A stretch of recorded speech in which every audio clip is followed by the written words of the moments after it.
Billionaire kick wife and daughter out on stormy night. Then, found out the truth. Whose child is she? Claire. The sound of glass shattering echoed through the Donovan mansion that night, louder than the storm outside. One question, and a family fell apart. Under the glow of $1,000 chandelier, love turned to accusation, and trust turned to silence. Claire stood trembling, holding her daughter while the man who once vowed forever looked at her like a stranger. In that moment, money, power, and pride crushed the only thing that ever mattered: truth. What would you have done in his place? Welcome to Emotional Echoes, a channel where emotions come alive, and every story leaves a lasting echo in your heart. Please subscribe to Emotional Echoes channel. Help us reach 1,000 subscribers so more souls can feel these stories. Stay with my video till the very end and let me know where you're watching from so I can see how far this story spreads. Now, let me tell you what really happened that night. Ethan's voice cracked through the room like thunder. Whose child is she? Claire. His words weren't questions. They were accusations sharp enough to cut the air. Claire froze beside the sofa, her heartbeat pounding so loud she could hear it in her ears. The paper on the table blurred through her tears. That single line twisting her whole world. No biological relation found. Her hands trembled as she reached for it, her voice shaking. That's impossible. Ethan. Someone switched it, but his eyes were already filled with disgust, not doubt. For 6 years, I raised a child that's not even mine. His glass hit the floor, the sound echoing through the marble hall. He wanted to scream, but the sound stayed behind his teeth, because somewhere beneath the rage, there was pain he didn't know how to name. Emma clung to her mother's dress, her tiny shoulders shaking. She didn't understand the words, only the fury. Claire tried to steady her voice, tried to find the Ethan she knew beneath that storm. Ethan, please, think about Emma. You know she looks like you. She laughs like you. But he wasn't listening. He was watching Vanessa Reed, standing quietly in the corner, her hands folded, her expression calm, almost pitiful. Sir, I didn't want to tell you, but I overheard Claire meeting a man years ago. His name was Dr. Lucas Carter. Claire's head snapped toward her. You're lying. There was never anyone else. Her chest burned with panic. She remembered Vanessa's eyes in the office, the way she used to linger too long beside Ethan's desk. It hit her now like a cruel joke. Vanessa wanted this. Ethan turned away, his jaw tightening. Don't make it worse. Claire, just go. She moved closer. Desperate, her voice cracking. Ethan, we're your family. Look at me. Please. But he pulled his hand away like her touch had burned him. Before I forget what little decency I have left, take your daughter and leave. For a second, no one moved. The sound of rain against the windows filled the silence. Claire felt something inside her collapse. Not from the shouting, but from the moment she realized he truly believed it. Vanessa lowered her eyes, pretending to look sorry, though her lips twitched at the corners. Claire wanted to scream, to tell Ethan everything: the messages, the forged report, but words tangled in her throat. She picked up Emma, who buried her face in her shoulder, and whispered, "Mummy, why is Daddy angry?" Claire couldn't answer. She just held her tighter. Ethan walked away, shoulders rigid, his hand trembling as he poured another drink. He wouldn't taste. His reflection in the glass door looked like a stranger. He wanted to hate Claire, but the sound of Emma crying clawed at something deep inside him. Still, pride was louder than love. He stood there for a long time, staring at nothing, waiting for his heart to quiet. But it never did. Claire's footsteps faded, the front door opening to the storm outside. Vanessa placed her hand gently on his arm, her voice low and rehearsed. "I'm sorry you had to find out this way. You deserve honesty, not betrayal." Ethan didn't answer. His throat felt raw, like every word he had said had scraped something vital on its way out. Outside, rain soaked Claire's hair, her coat clinging to her skin. Emma's sobs grew softer against her chest. Each step down the driveway felt heavier than the last. The house behind her, once filled with laughter, now glowed faintly through the rain, like a place that no longer belonged to her. She looked back once, hoping he would appear, call her name, stop her, but the door stayed closed. Claire tightened her hold on Emma and whispered to herself, "We'll be okay." She didn't believe it, but she had to say it, for her child, and for the part of her heart that still hoped he'd remember the truth. 3 years passed, but that night never stopped echoing in Claire's mind. Sometimes, when she closed her eyes, she could still hear Ethan's voice, cold, accusing, final. Every morning, she woke up in a small apartment above a diner on Rainier Avenue. Pretending the sound of frying oil and clinking plates was enough to drown out the memory, she tied her apron, smiled at customers, and told herself it was just another day. But every night, when Emma coughed in her sleep, Claire would sit beside her bed, listening to the fragile rhythm of her daughter's breathing and wondering how much longer they could survive like this.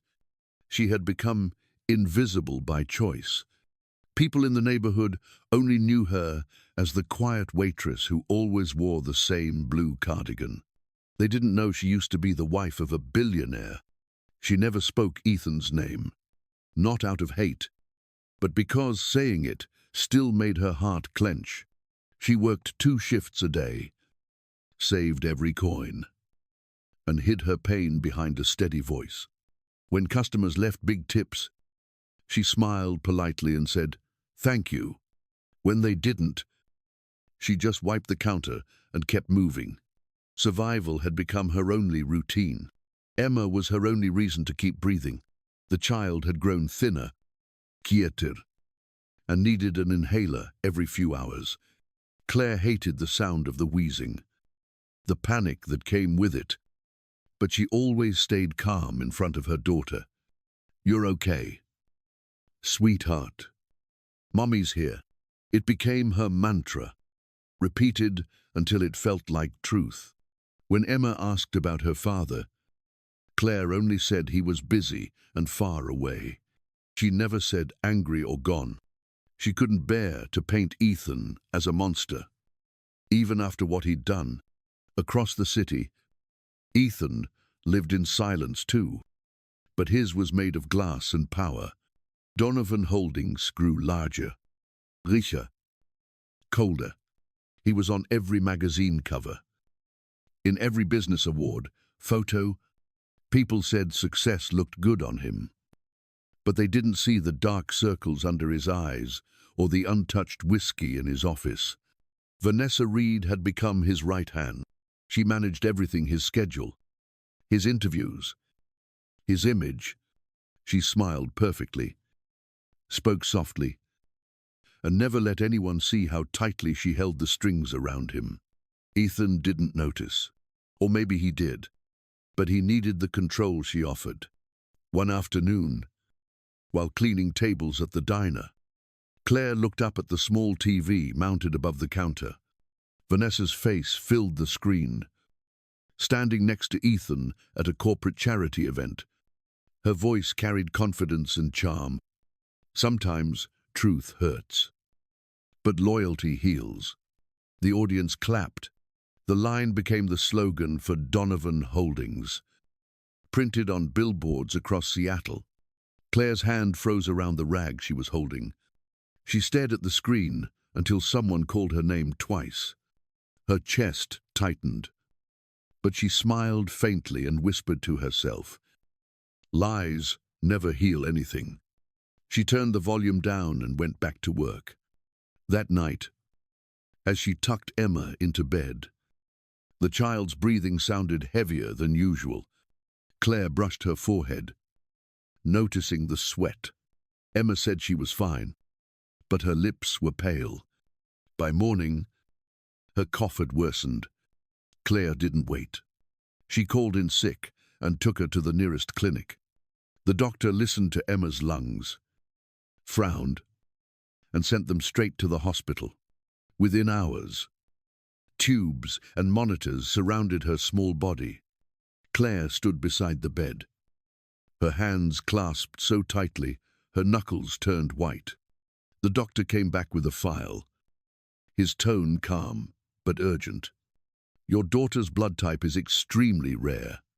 We can't find a compatible donor in our database." Claire's heart pounded. There must be someone. The doctor nodded slowly. "We ran a broader search. There's only one match in the entire state. His name is Ethan Donovan." The room went silent. Claire's breath caught in her throat. The name felt like a wound reopening. She stared at the doctor, unsure if she'd heard right. For a second, everything blurred: the machines, the light, the sound of Emma's shallow breathing. It had to be some kind of cruel coincidence. But deep down, beneath the fear and exhaustion, she knew the truth was finally clawing its way back. Just like she'd always prayed, it would. It wasn't just about blood or science. It was proof. Proof that no lie could bury what was real forever. Claire took a deep breath, looked at her daughter, and whispered, "Hold on. Baby, Mommy's going to fix this." When the doctor left the room, his words still echoed in Claire's head like a broken record. Only one match. Ethan Donovan. Her hands shook as she clutched her phone. She hadn't said his name out loud in 3 years. And now it was the only word that could save her child. She typed the number of Donovan Holdings from memory, pressed call, and prayed someone else would answer. Instead, a familiar voice filled her ear. Vanessa Reed. Cold, controlled. Claire swallowed hard and spoke quickly. "Please, I need to talk to Ethan. It's about my daughter. It's life or death." There was a pause, and then that calm, poisonous tone. "Mr. Donovan doesn't take personal calls." Claire's throat tightened. "Tell him his daughter is dying." Silence. Then a soft click as the line went dead. Her body moved before her mind caught up. She threw on her coat, grabbed her keys, and drove through red lights without seeing them. The hospital entrance came into view in a blur. Her chest felt hollow as she ran down the hallway, her voice trembling when she asked for Ethan's name at the reception. Minutes felt like hours. Then she saw him, standing in the doorway, still in his tailored suit, his expression unreadable. For a moment, Claire forgot to breathe.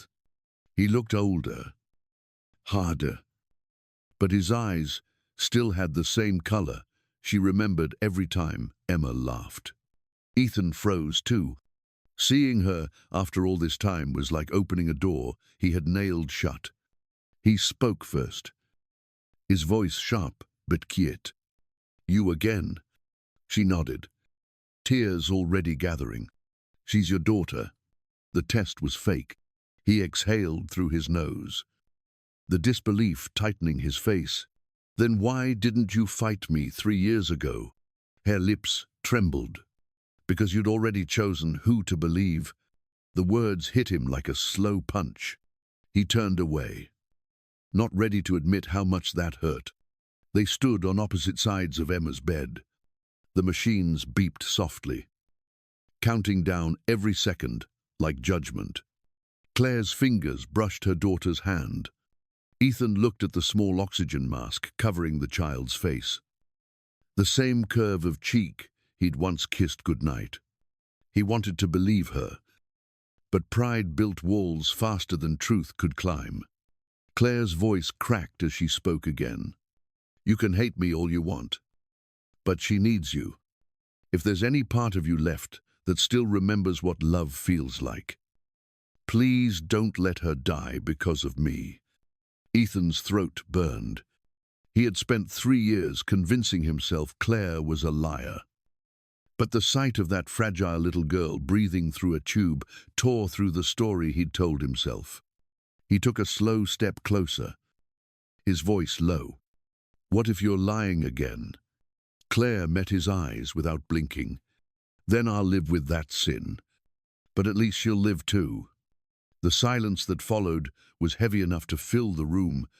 Emma stirred slightly, her voice muffled under the mask. Daddy, don't be mad at Mommy. Ethan froze. The sound of that word broke something inside him. His hand shook as he reached for the consent form the nurse handed over. For the first time in years, he didn't speak, didn't argue. He just signed his name. Outside the glass window, Vanessa stood watching, her nails dug into her palm as she saw Ethan's signature glide across the paper. The mask she always wore cracked for a second. Her jaw tightened. She had built her world on a lie.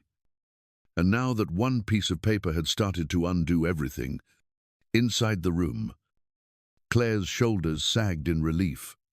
Ethan didn't look at her, but she didn't need him to. The signature was enough.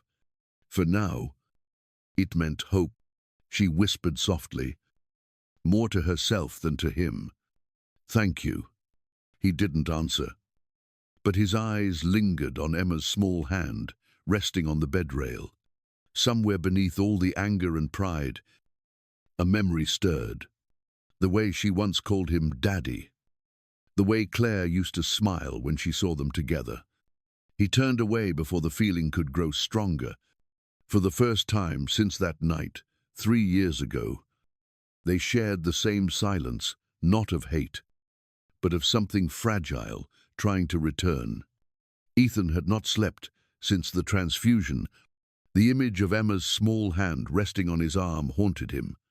It wasn't only the child's face that kept him awake, but the question that refused to leave his mind. How could he have been a blood match if the DNA test said otherwise? Sitting in the doctor's office the next morning, he held the old report in his hand, staring at the signature at the bottom like it was a ghost. The doctor looked at it for a long time before frowning. That name, Lucas Carter. There's no licensed geneticist by that name in the state registry. Ethan's pulse quickened. You're saying this isn't real? The doctor nodded slowly. Someone forged this. Driving back to his office, Ethan gripped the steering wheel until his knuckles turned white. Every second of the last 3 years replayed in his mind. The shouting, the divorce papers, the look on Claire's face as she walked away. All of it built on a lie. When he reached Donovan Holdings, his assistants froze as he stormed past. The report crumpled in his hand. He slammed open Vanessa's office door without knocking. She looked up, surprised, but not frightened. He threw the document onto her desk. Her voice trembled just enough to sound human. Ethan, what's wrong? He pointed at the page. Tell me who signed this. She glanced at it, then at him, trying to gauge how much he already knew. Finally, she said quietly, it doesn't matter. What matters is that you finally know the truth about her. He took a step closer, his voice low but sharp. The truth. You call this truth. You faked a medical report to destroy her life. To destroy mine. Vanessa straightened, her calm starting to crack. I did it for you. She would have ruined you. She didn't love you. Ethan. She saw what you had and wanted a piece of it. I protected you from her. He laughed bitterly. The sound hollow. Protected me. You turned me into a man who threw his own family into the rain. You didn't protect me. You owned me. For the first time, Vanessa's composure broke completely. Her voice rose, sharp and shaking. You think she was better than me. She was just luckier. She had what I wanted and didn't even appreciate it. You never looked at me the way you looked at her. Not once. I gave you everything, my loyalty, my time, my life, and you still saw me as a shadow. I just wanted to matter. Her breath came fast, tears blurring her mascara. Ethan's tone softened, but his eyes didn't. Matter. You think lies make people matter. You took everything good left in me and used it as proof of your devotion. That's not love. Vanessa. That's poison. He gathered the pages from the desk and ripped them in half, the sound cutting through the heavy air. Her voice broke again, this time desperate. You can't fire me. You need me. Ethan, without me, the company will crumble. He replied quietly, almost tired. Then let it. You're finished here. For a moment, she stood there, breathing hard, her eyes wide with disbelief. Then something inside her shifted. The fear drained away, replaced by something colder. Fine. Fire me. But before you do, you should know one thing. I have a video. The room went still. Her tone turned venomous. A video that shows Claire in your office, crying, begging you for money. The world will think she came back to manipulate you. The pity they feel for her will vanish. Ethan's jaw tightened. You've already destroyed enough lives. Vanessa. She tilted her head slightly, her voice soft and cruel. Then stop me. But you won't. Because even you know the truth doesn't matter when the lie sells better. She picked up her purse and walked toward the door, pausing just long enough to whisper, "You'll remember me when everything burns." The door clicked shut behind her. Ethan stood alone, his chest heavy. The office felt colder than ever. He sat down, buried his face in his hands, and exhaled the years he had wasted, believing a lie signed under her name. The truth wasn't supposed to feel this empty, but it did. Outside, the city lights kept shining, unaware of another life collapsing upstairs. The next morning, Ethan woke to the sound of chaos he didn't create. His phone buzzed non-stop.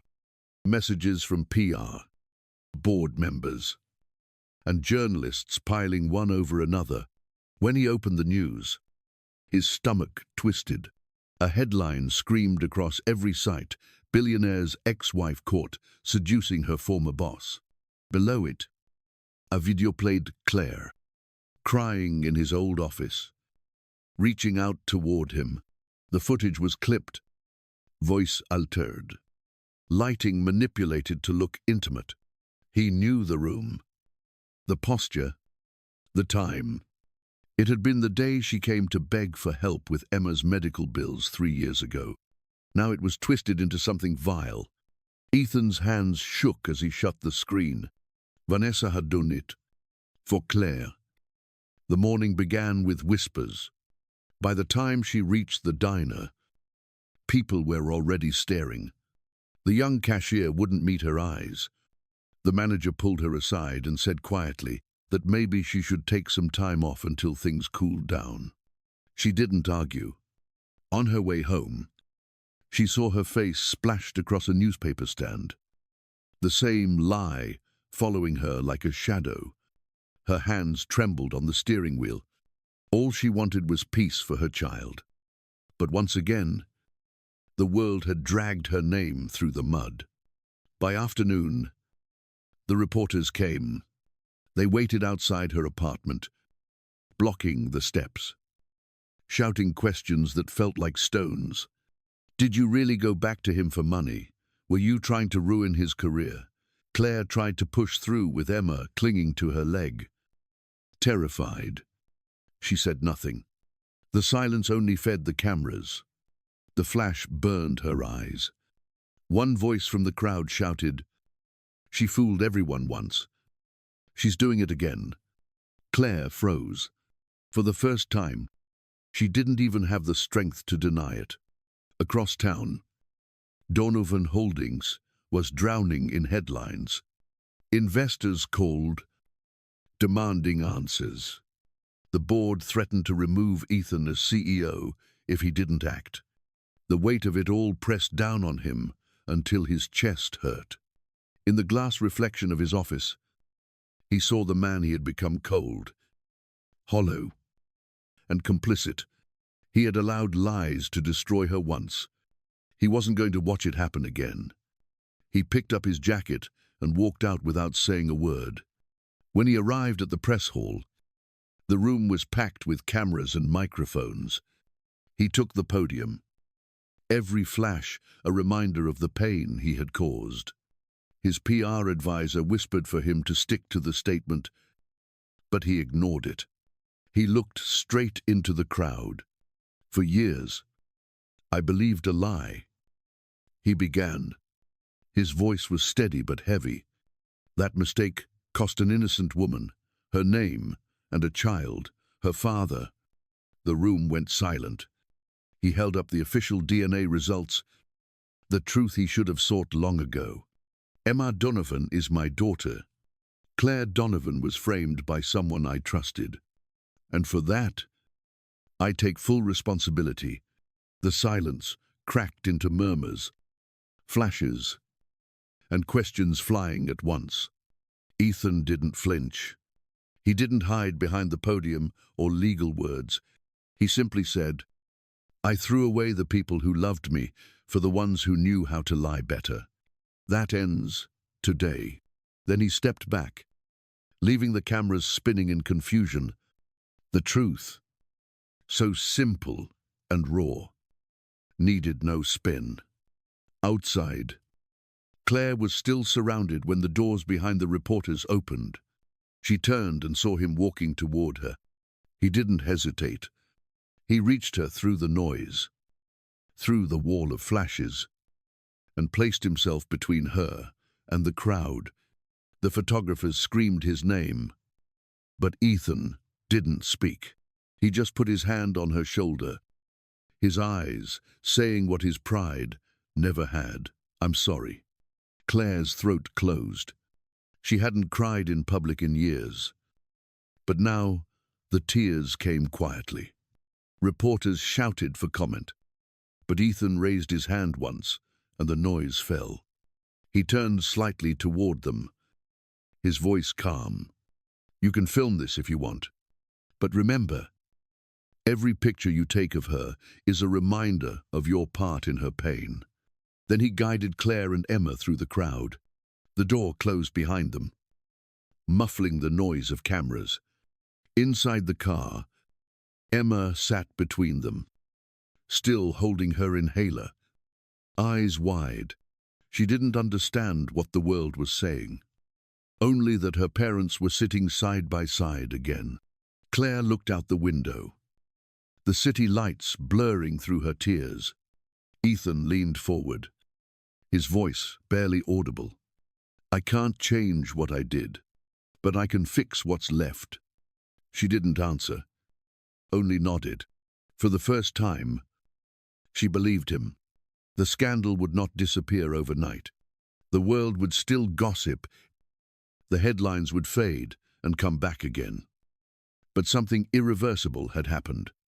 The truth had stepped into the light, and no lie could drag it back into the dark. The peace that followed the press conference lasted less than a week. Ethan thought the worst was behind them, that truth had finally buried every lie. But one morning, as he opened his inbox, a single message sat waiting with no sender name.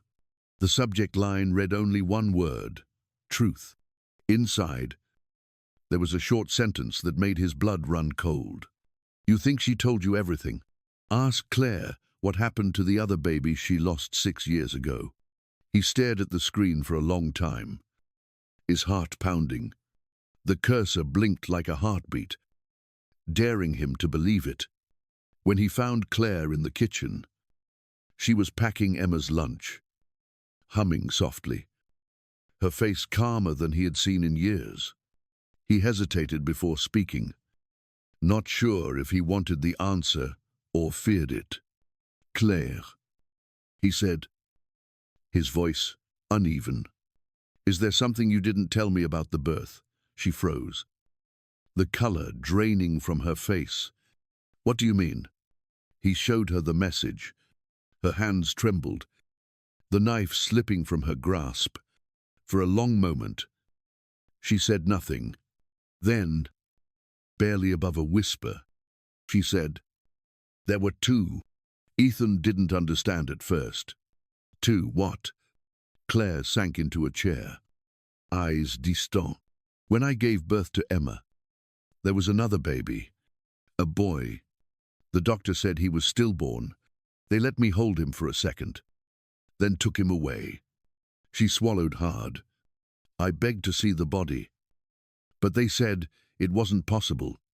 I didn't tell you because I thought it would destroy you."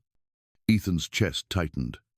He remembered how fragile she'd been back then, how she cried for days after the delivery. He had assumed it was postpartum grief. Now it all came back with a sickening clarity. He didn't speak for a long time. His mind ran wild with possibilities. What if Vanessa's hand had reached even further than he thought? What if that email wasn't a lie, but a trail? That night, after Claire and Emma fell asleep, he sat alone in his office, going through old records. Hospital Envois, names of doctors, staff lists. One caught his eye, a nurse named Judith Crane, who had worked the maternity ward the year Emma was born, and later left abruptly. Ethan picked up the phone and made a call he hadn't expected to make again. The next day, he drove 2 hours to a small town outside Tacoma, where Judith now lived. The woman looked startled when she opened the door and saw him. He didn't need to explain who he was. Her eyes dropped immediately. "You're here about the baby, aren't you?" Ethan nodded. Judith's hands fidgeted.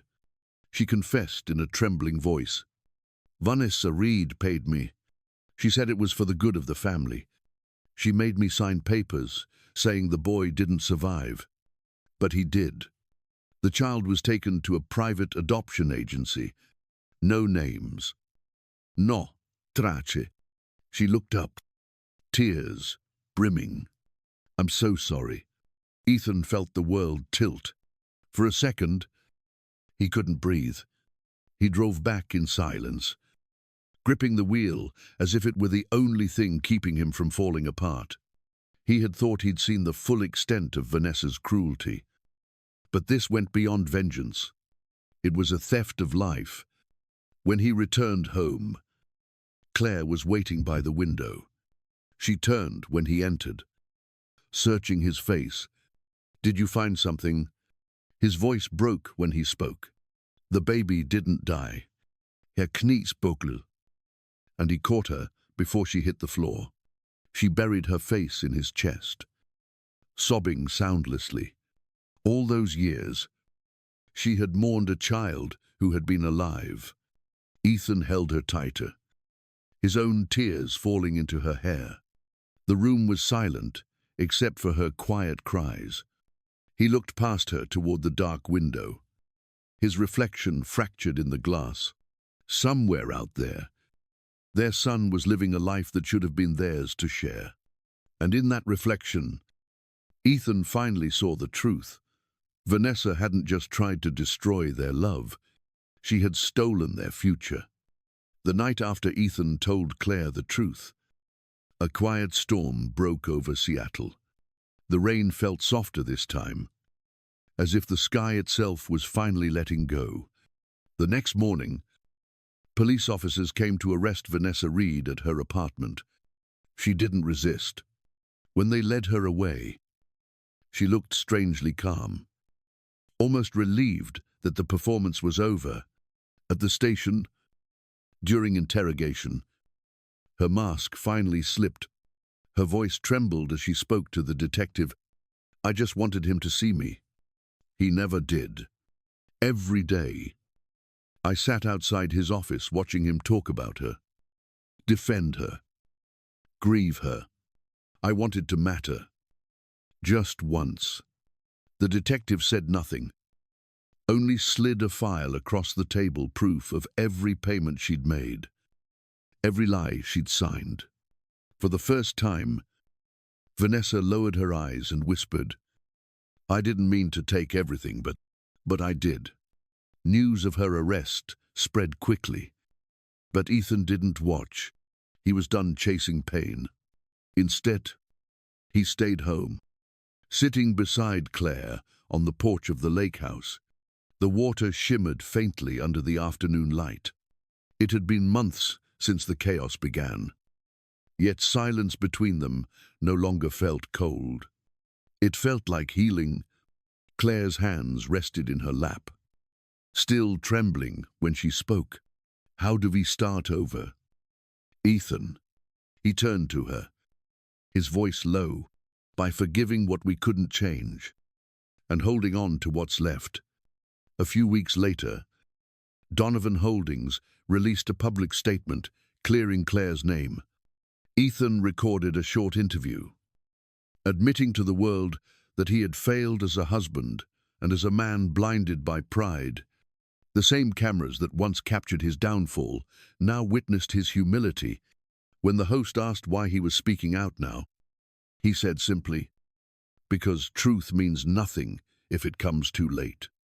The clip went viral, but for once, Ethan didn't care about the numbers. He only cared that somewhere, Claire could finally breathe again. They remarried in a quiet ceremony by the lake, with no guests, no press, only Emma holding a small bouquet of white roses. When the vows were done, Claire smiled through tears. "It wasn't about new beginnings," she said softly, "but about reclaiming what was stolen." Ethan nodded, taking her hand. For the first time, it felt real, not the polished image the world once saw, but something fragile and human. The search for their son took months. Old adoption records, sealed files, phone calls that led to dead ends. Then one morning, a woman from an agency in Portland called. She had found a match. The boy's name was Aiden. He was 7 now, living with a kind family who had told him early that he was adopted. When Ethan and Claire met them, there were no tears at first, only quiet awe. Aiden looked like Emma, the same eyes, the same small hands. He stared at them for a moment, then smiled shyly when Claire knelt to hug him. That single moment felt like the whole world had stopped to breathe. Weeks later, they brought both children home for the summer. The garden behind the house bloomed again, full of color and laughter. One evening, as the sun sank behind the trees, Claire sat between Emma and Aiden, reading softly from an old storybook. Ethan stood by the doorway, watching as their children leaned against her shoulders, their laughter mixing with the gentle sound of the lake. The pain hadn't vanished, but it had learned to live quietly beside love. When the last page turned, Claire closed the book and looked up at the twilight sky. Her voice was soft, almost like a prayer. Sometimes love is buried under lies. But when the rain stops, truth grows where pain once lived. After everything they went through, Ethan and Claire learned that love alone was never enough. It needed truth to survive, and courage to face what truth revealed. One lie had torn their world apart, but it was honesty and forgiveness that stitched it back together, thread by thread. In the end, what nearly destroyed them became the reason they finally understood what family meant. Trust, once broken, can return, but only when both hearts are brave enough to meet again halfway. Maybe that's the real miracle of love. It doesn't erase the past. It simply gives us the strength to live with it and still choose kindness. So if this story touched you, take a moment to think about the people you may have misunderstood, or the apologies left unsaid. Sometimes a single act of truth can heal what years of silence could not.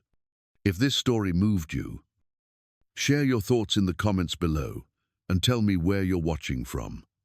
Every story here on Emotional Echoes is a reminder that forgiveness is not weakness. It is the beginning of peace. Thank you for listening.